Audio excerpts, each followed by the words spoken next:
Цагаалт үндэсний хөдөлгөөн нь мал аж ахуйн гаралтай төвхөдийг боловсруулах үйлдвэрлэлийг дэмжих, арьс ширээ ноос ноолуурын борлуулалтыг 30-аас 50% хүргэх зорилготой.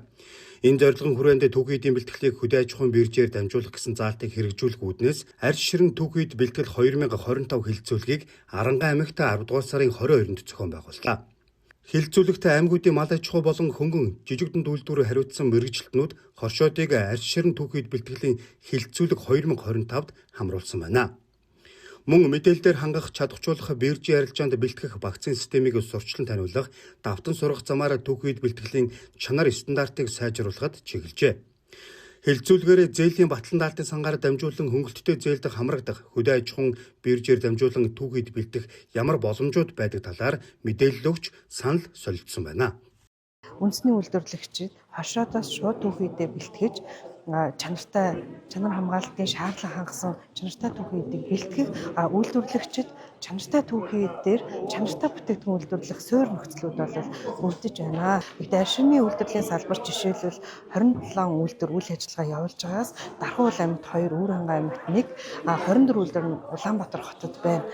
Тийм учраас одоо яг энэ үйлдвэрүүдийн гүн боловсролтыг нэмэгдүүлэх гэхээр одоо 21 аймгийг хамрах нь бол бага болчихж байгаа юм л да. Гэхдээ бидэрт бол боломж байгаа. Жишээлбэл сахин бүтээгдэхүүн үйлдвэрлэдэг, гутал, бээлийн хуц үйлдвэрлэдэг чиглэлийн үйлдвэрүүд бол энэ орон нутгад байх юм бол цагаалт хөдөлгөөнөөс хөнгөлөлттэй эргэлтийн болон хөрөнгө оруулалтын зээл авах боломжтой. Мөн одоо ноосны чиглэлд бол эсхий шааха, эсхий бүтээгдэхүүн, эсхий ноосон бордоо зэрэг үйлдвэрлэл хийх юм бол энэ одоо хөтөлбөрт хамрагдан эргэлтийн болон хөнгөлөлттэй зээл авах боломжтой байна.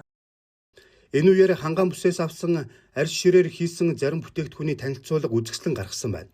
Мөн хөдөө аж ахуйн биржээр шууд дуудлага худалдаа зохион байгуулж, хотод сумын шинэ бургалдаа хоршооны бэлтгэсэн 200 үхрийн ширийг ширхгийг нь 10,000 төгрөгөөр худалдан авчээ. Мөн үндэсний үйлдвэрлэгч Булигар, Мон Ирээдүй, Арилди, Хязгаарлалтмал хувьцаат компаниуд арьс ширэн төвхөдийг хошоодоос худалдан авах хамтын ажиллагааны гэрээг байгууллаа. Хөдөө аж ахуйн биржийн зүгээс бол хөдөө аж ахуйн биржээр дамжуулан бүтээгдэхүүн аж ахуйн нэгжид яаж нийлүүлэх вэ? Сумын төсөнд агуулах, эзэмшсэн агуулах, байнгын бус гишүүнчлэлийг яаж хамруулах вэ гэдгээрээ малчтай хоршоогоороо дамжуулан үндэсний үйлдвэр нийлүүлэх талаар нэлээд зураглал танилцуулгыг хийлээ. Цаашдаа бол Арангаан аймгийн айлч сум хөдөө аж ахуйн биржээр дамжуулан эзэмшсэн агуулгахад төвлөрсөн бараа бүтээгдэхүүнээ үндэсний үйлдвэрээр зарж болох боломжийг бид нар сая харууллаа.